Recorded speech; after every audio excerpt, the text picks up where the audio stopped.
Amigos, regresamos a Argumentos. Nuestras cuentas en redes sociales están allí a su disposición para que haga sus preguntas y sus comentarios. Recibimos de inmediato en nuestros estudios a Julio Cellini, abogado, profesor universitario, consultor político. Se encuentra con nosotros para abordar todo el panorama político nacional.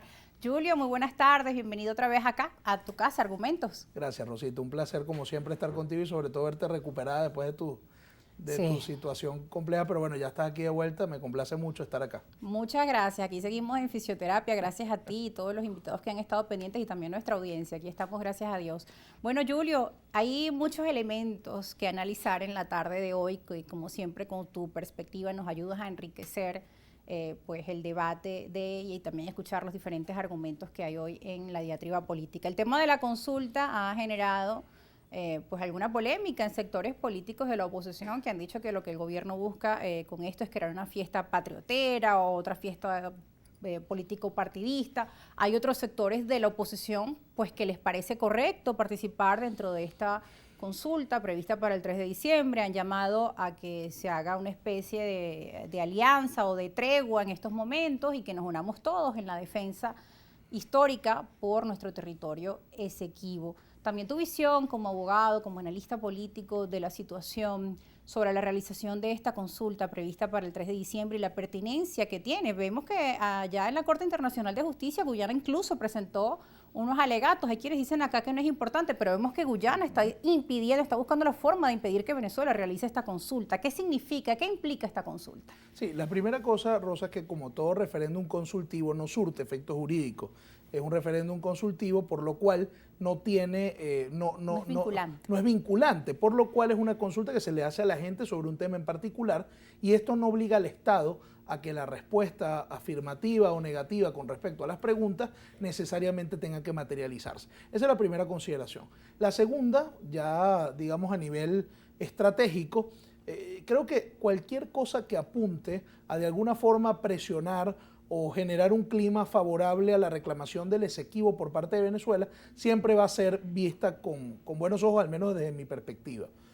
Creo que este referéndum, que no es necesario ciertamente para la reclamación o para el proceso judicial que se sigue en La Haya, pues es en definitiva algo que puede resultar positivo desde el punto de vista de la presión.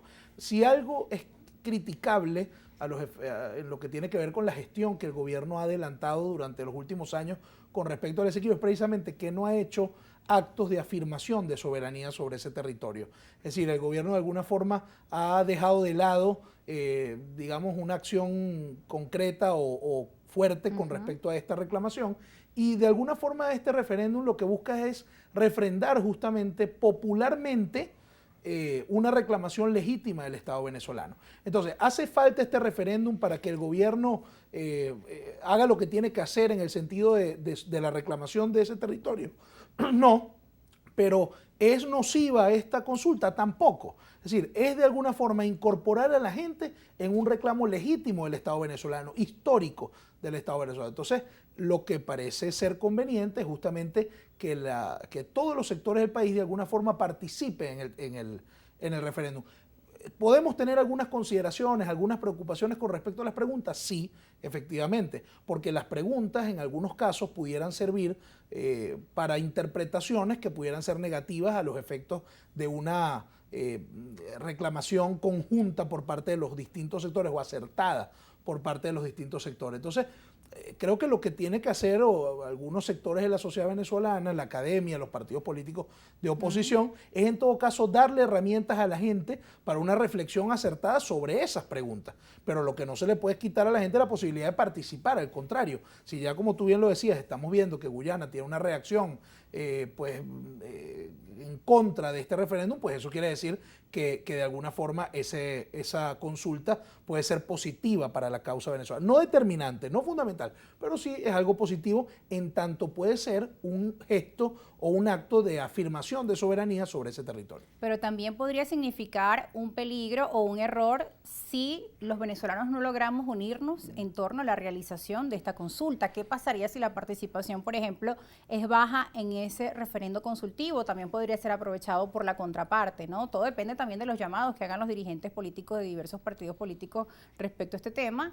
y reafirmar que no se trata pues de alguna bandera de un lado o del otro, sino que es nuestro tricolor nacional, ¿no? ¿Cómo manejarlo? ¿Cómo va a ser esa estrategia para que se pueda entender así? Yo creo, Rosa, que el gobierno tiene que entender que si quiere que la consulta sea exitosa, tiene que despolitizarla. Y despolitizarla no solamente implica que los colores de la campaña de la consulta no sean del rojo, sino que son los más variados colores. Sí, eso está bien desde el punto de vista de comunicación política, pero si queremos sensibilizar a la gran mayoría de los venezolanos en torno a esta consulta, bueno, hay que hacer una campaña lo más plural posible. Es decir, lo que no podemos es caer en el partidismo, en el parcelamiento, no. Y creo que al gobierno le ha faltado realmente hacer grandes consultas a otros sectores, no solamente a los grupos con los cuales se ha venido reuniendo, que son los más afines a ellos, digamos que desde el punto de vista institucional y político, sino que tiene que ir a consultar inclusive a las visiones más contrarias, convocar a todos, tiene que haber una gran convocatoria de todos los sectores del país, muy especialmente los sectores políticos que están ideológicamente y políticamente más alejados del gobierno, pero también consultarle a las academias, a la Academia de la Historia, a la Academia de Ciencias Políticas y Sociales, que son órganos consultores que están allí justamente para eso, consultar a las universidades que no son cercanas al gobierno, pero que tienen dentro de sus estructuras a gente con mucha capacidad y que ha venido estudiando por décadas el tema del Esequibo. Bueno, ¿dónde están las consultas a esas universidades? A la Universidad Católica, a la Universidad Central, a la Universidad Metropolitana, en las regiones también las universidades. Reuniones abiertas, foros con distintos sectores. Tiene que darse una gran consulta, una convocatoria realmente desprovista de toda intencionalidad política, desprovista de toda intencionalidad partidista. Eso es lo que realmente puede lograr jalar una gran cantidad de adeptos, en todo caso, a una reclamación, insisto, que es de todos, ciertamente. El Esequibo es el equivalente a lo que puede ser la Vinotinto, a lo que puede ser cuando todos nos reunimos en torno a apoyar a una de nuestras candidatas en los certámenes de belleza, en torno a la aspiración que tenemos de que José Gregorio Hernández sea canonizado, en torno a las grandes causas nacionales que nos inspiran a todos y que nos sacan de alguna forma del debate político. Pero acá la responsabilidad fundamental la tiene el gobierno, que es el convocante de este referéndum, que es a quien le corresponde además ejercer las acciones en torno al territorio Esequibo, que por cierto no pueden ser dejadas de lado las que ya están planteadas, como es el caso de la Corte Internacional de Justicia. Ahí se plantea una pregunta sobre si desconocemos la jurisdicción de la Corte. Y efectivamente la podemos desconocer, pero eso no implica que tú vas a abandonar el proceso. Si tú desconoces el proceso, tú tienes que utilizar justamente los mecanismos que te da el proceso para oponerte a la jurisdicción de la Corte. Tú en lo que este no puedes caso, hacer es obviarlo. pero no presentarse o obviarlo. No va a hacer que el proceso no se lleve a cabo.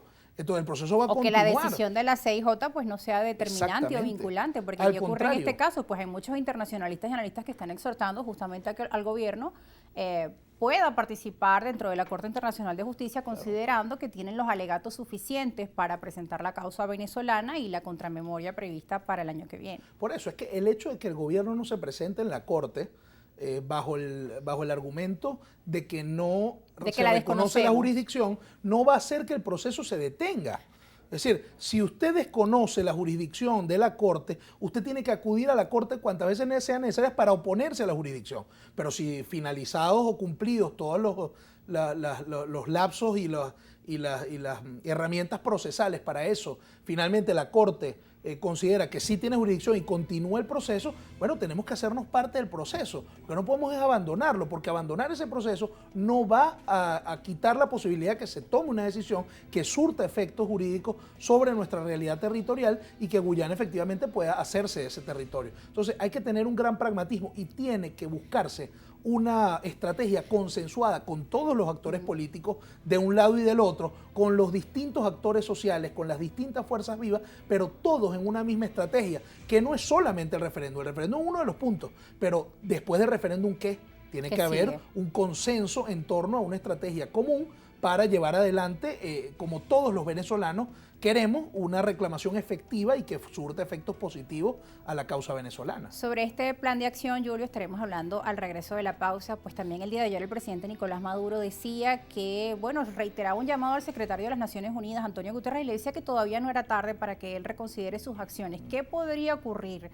¿Sería factible que el secretario de las Naciones Unidas retome esta causa luego que la entregó ante la Corte Internacional de Justicia? Bueno, de esto y más hablaremos al regreso. No se aparten, que ya regresamos con más argumentos.